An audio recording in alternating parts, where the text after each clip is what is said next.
व्याडगाव सारे आता सोहळ्यात दंगल, व्याडगाव सार सोहळ्यात दंगल, समाजसेवी दादा भोवती सारच पिंजल, आमच्या समाजसेवी दादा भोवती सारच पिंजल, गावकरी स्वागता स्टेज सजल, गावकरी स्वागता स्टेज सजल, लक्ष्मी पुत्र गौरवा वाढली रे लचेल, लक्ष्मी पुत्र गौरवा वाढली रे लचेल, दादा तिथी गौरवता, दादा तिथी गौरवता समिती मन भारी, दादा तिथी गौरवता समिती मन भारी, सन्मान पत्राचं वाचन सुर्वे रोमांच अंगावरी, आम्ही उतराई त्यांचे, आम्ही उतराई त्यांचे ज्यानी गाव उभारल, आम्ही उतराई त्यांचे ज्यानी गाव उभारल, आपल्या सर्वांचं बहुजन समाजाच्या सामाजिक चळवळीच्या, सांस्कृतिक चळवळीच्या, महिला चळवळीच्या, कामगार चळवळीच्या या वेगळ्या वेगळ्या आगळ्या वेगळ्या युट्यूब चॅनलवरती, पीबी न्यूज वरती आपल्या सर्व मान्यवरांचं मी हार्दिक हार्दिक स्वागत करतो. आज आपण आगळ्या वेगळ्या विषयावर बोलण्यासाठी एकत्र आलेले आहोत. वाशिम जिल्ह्यातील रिसोड तालुक्यातील व्याडगावचे थोर समाजसेवी त्र्यंबकदादा बोंडे यांचा अभ्यस्त चिंतन सोहळा येत्या रविवारी होत आहे. त्या अनुषंगाने आपण विविध मान्यवरांशी बोलत आहोत. आज ज्या दादाच्या पुढाकाराने गावामधला अतिशय मोठा प्रश्न निकाली लागला आणि शाळेची गंगा गावात पोहोचली, त्या स्वामी विवेकानंद हायस्कूल जे ऍडव्होकेट दिलीप सरनाईक साहेबांच्या माध्यमातून या ठिकाणी आले, त्या संस्थेच्या उभारणीमध्ये आणि योगदानामध्ये सुद्धा दादांचा मोठा वाटा आहे. त्या अनुषंगाने सुद्धा बोलण्यासाठी या स्वामी विवेकानंद हायस्कूलचे प्रतिनिधी आपल्यासोबत आहेत. आदरणीय आंबोरे सर, त्यांच्याशी आपण बोलणार आहोत. त्याचबरोबर आपल्याशी बोलण्यासाठी इतरही मान्यवर असणार आहेत. आपण आंबोरे सरांशी बोलण्यास सुरुवात करूया. आंबोरे सर, तो आपलं खूप खूप स्वागत आहे. व्याडच्या आधारावर आमचे दादा या कार्यक्रमात मी आपलं मनपूर्वक स्वागत करतो. प्रथम मला आपल्याला हे विचारायचं आहे की दादांचा गौरव सोहळा अगदी काउंटडाऊन सुरू झालेला आहे. रविवारी मोठा सोहळा होतोय.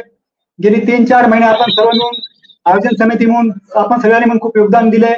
आपल्या आधारावर गौरव सुद्धा प्रसिद्ध होत आहे. असं सगळं असताना ज्या दादाच्या माध्यमातून या ठिकाणी शिक्षण गंगा आली, स्वामी विवेकानंद हायस्कूलच्या उभारणीमध्ये दादांचा खूप मोठा योगदान आहे आणि त्यांचा गौरव सोहळा होतोय. तर हायस्कूलचे प्रतिनिधी म्हणून आपली भावना काय ती प्रथम सांगा. या अभ्यस्त चिंतन सोहळ्याविषयी आपल्या भावना काय आहेत त्या व्यक्त करा.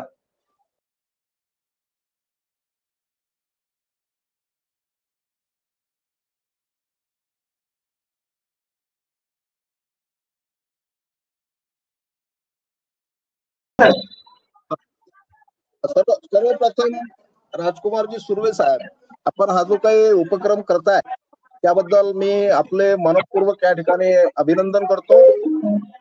पण अतिशय चांगला उपक्रम हातामध्ये घेतलेला आहे आणि आपल्याला जी काही आयोजन समिती या ठिकाणी मदत करत आहे त्यांचे सुद्धा मी मनपूर्वक या ठिकाणी स्वागत करतो, त्यांचं अभिनंदन करतो. आपण पाहतो ग्रामीण भागामध्ये अनेक प्रकारचे लोक चांगल्या पद्धतीचं काम करत आहेत, परंतु खऱ्या अर्थानं त्यांचं काम समाजासमोर आणण्याचं काम हे फार कमी प्रमाणात होते. आणि असंच एक उत्कृष्ट कार्य तुम्ही हातामध्ये घेतलेलं आहे. या व्याडमध्येच नव्हे तर या पंचक्रोशीमध्ये ज्यांचं अतिशय सामाजिक स्तरावर चांगलं काम आहे, प्रतिष्ठा आहे, असे आदरणीय त्र्यंबकरावजी बोंडे उर्फ दादा यांचा जो काही आपण सन्मान सत्कार सोहळा या ठिकाणी आयोजित केला, ही बाब खऱ्या अर्थानं अभिनंदनास पात्र आहे. आणि आमच्या विद्यालयाच्या बाबतीत सांगायचं झालं तर स्वामी विवेकानंद विद्यालयाची सुरुवात ही खऱ्या अर्थानं दादांच्या माध्यमातून व्याडमध्ये सुरू झाली आणि सुरुवातीच्या काळामध्ये अगदी त्यांच्या घरापासून त्यांच्या घरी या विद्यालयाचे वर्ग भरत होते आणि आमच्या सर्व शिक्षकांनी त्यांनी अतिशय भरभरून मदत केली, सहकार्य केलं. त्यामागे त्यांची होय. एकच भावना होती की ग्रामीण भागामधले जे विद्यार्थी आहेत हे केवळ आपल्या गावामध्ये शाळा नसल्यामुळे, शिक्षणाची व्यवस्था नसल्यामुळे मुलं दुसरीकडे शिकायला जातात आणि त्यामध्ये काही जे जाऊ शकत नाहीत, काही आर्थिक परिस्थिती असेल, सामाजिक परिस्थिती असेल, त्यामुळे ते शिक्षण घेऊ शकत नाहीत.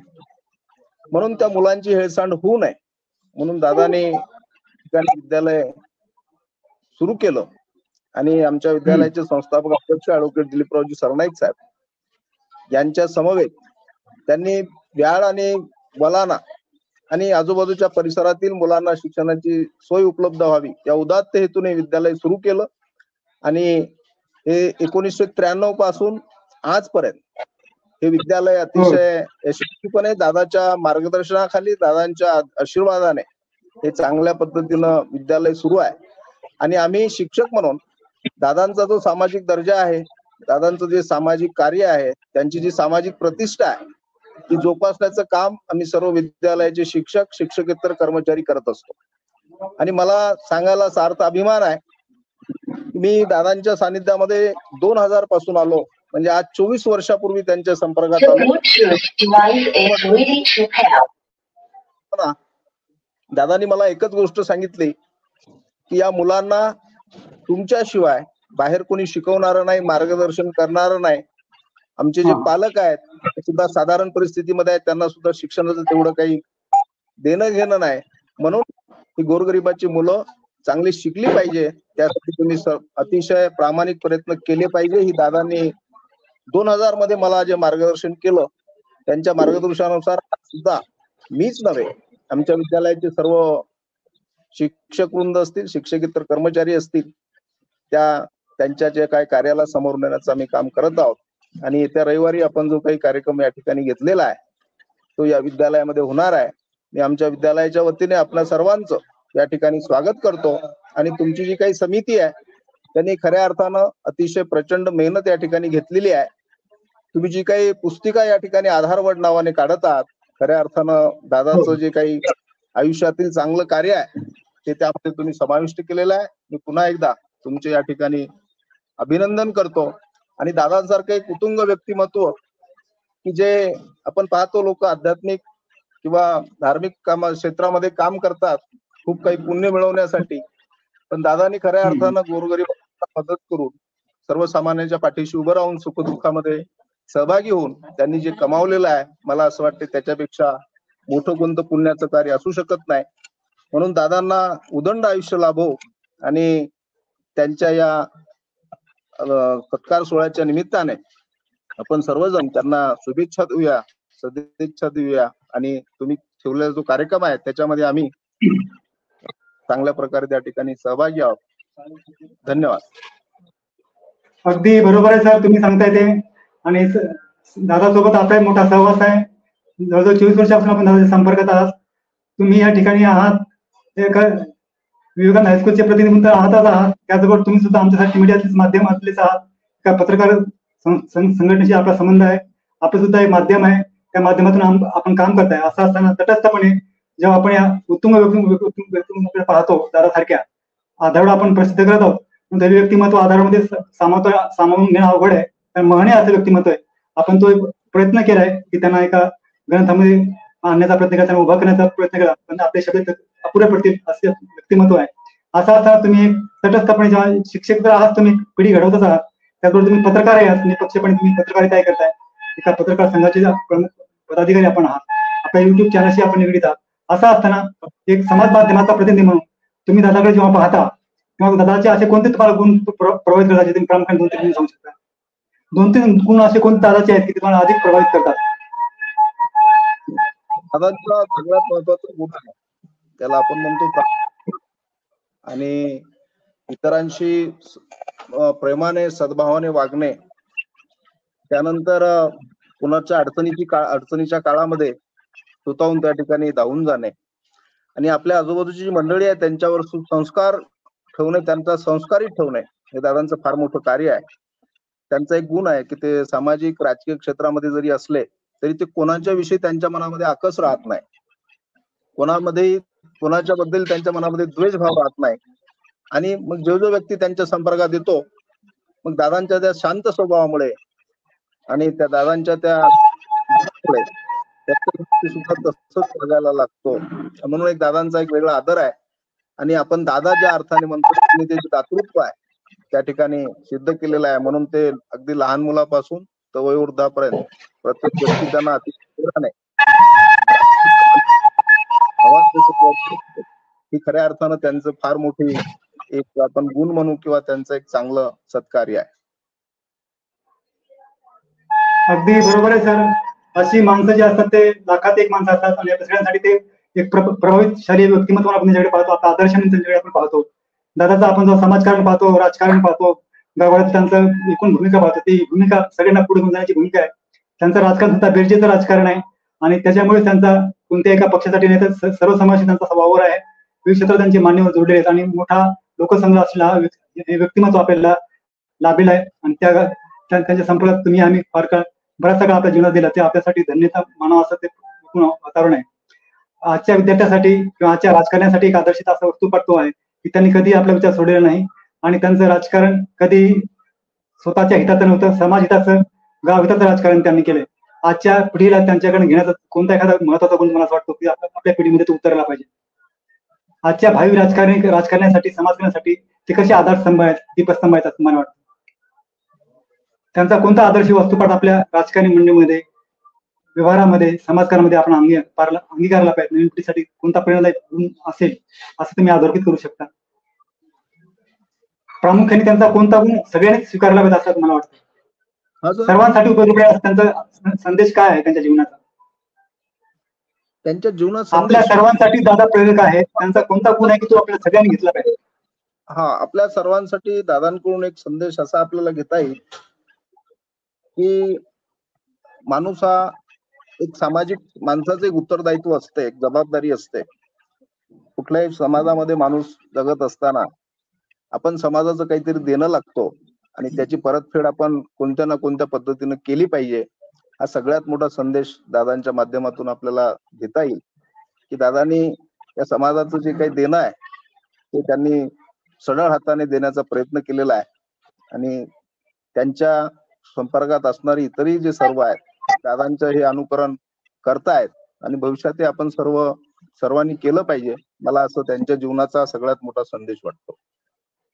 अगदी बरोबर आहे सर. तुम्ही मोजक्या शब्दामध्ये दादांना उभं केलं होतं शब्दातून आणि दादांचा जो सोहळा आहे तो अगदी काउंटडाऊन सुरू झालेला आहे.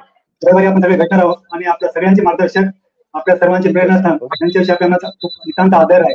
आपण हे सगळे जे कार्यक्रम करतो त्याचे एकमेकाशी बोलतो हे काय दादांना खुश करण्यासाठी नाही. दादा यातून खुश होतील असे नाही, ते आधीच आत्मसंतुष्ट आहेत. ते समाधानी व्यक्तिमत्व हे आपण आपल्यासाठी सगळ्यांसाठी करतो की आपल्याला प्रेरणा मिळावी, आपल्यामध्ये तसा उत्साह निर्माण व्हावा, दादाचे काहीतरी गुण आपल्याला उतरावे यासाठी आपण विचार करतोय. त्यासाठी जी धडपड आहे एक कोण दाखवण्यासाठी नाही, आपल्या समाजासाठी आहे आणि आपण एक मार्गावर चालू, चांगल्या मार्गावर चालू दाखवण्यासाठी आहे. रविवारी आपण सगळे भेटणार आहोत. गेली 3 महिन्यापासून जो हा प्रयास चालू आहे आपल्या सगळ्यांच्या योगदानातून, सगळ्यांच्या बहुमत मार्गदर्शनातून हे आयोजन समिती खूप मोठं चांगलं काम करते. त्या आयोजन समितीच्या माध्यमातून असा एक आदर्श घडवत आहोत आपण पुढच्या पिढीला सुद्धा कळलं पाहिजे की ज्या ज्या मान्यवरांनी गावासाठी योगदान दिले त्यांचा आपण सन्मान केला पाहिजे. त्यांना अलगट टाकून चालणार नाही. एक काळ त्यांनी गाजवलेलं आहे. 6 दशकं आपल्या आयुष्याची ज्यांनी गावासाठी दिली. आम्हा सगळ्यांचं ते कर्तव्य आहे की आम्ही त्यांच्यापुढे उत्तरही झालं पाहिजे, त्यांना नतमस्तक झालं पाहिजे. या भावनेतून सगळं आम्ही करत आहोत. 3 महिन्यापूर्वी जेव्हा हा विचार माझ्या डोक्यात आला त्याच्या मागची भूमिका अशी आहे की मी परिवर्तन ग्रुपचा संयोजक आहे, राज्यभर काम करतो. या ठिकाणी 7 फेब्रुवारीला राज्यस्तरीय आदेश आम्ही करत असतो रमाई जयंतीच्या माध्यमातून आणि मागच्या 7 फेब्रुवारीला आम्ही या ठिकाणी आमच्या जवळची जी व्यक्ती, अतिशय जवळच्या मनाला भेटणाऱ्या ज्या व्यक्ती आहेत त्यापैकी एक असलेल्या आणि गावचं नाव लुकू आढळल्या दिवंगत माजी समाज कल्याण सभापती शिवाजीराव गायकवाड यांचा मरणोत्तर सन्मान केला, मोठा सन्मान केला. तेव्हाच माझ्या लक्षात आलं की त्यांच्यासोबत ज्यांनी मोठं काम केलेलं आहे दुसरी व्यक्ती म्हणजे दादा आहेत. दादा सन्मान झाला पाहिजे आणि तेव्हाच ही कल्पना माझ्या डोक्यात सुचली आणि जे काम मी हाती घेतलं. तदोतच दोन वर्षापूर्वी माझ्या त्या अंक आहे विस्तार म्हणून. विस्तार हा एक आत्मचरित्र आहे. हे आहे रिसोडचे माजी सेवानिवृत्त बीडीओ गटविकास अधिकारी संपत मोरे यांचं मी आत्मचरित्र केलं.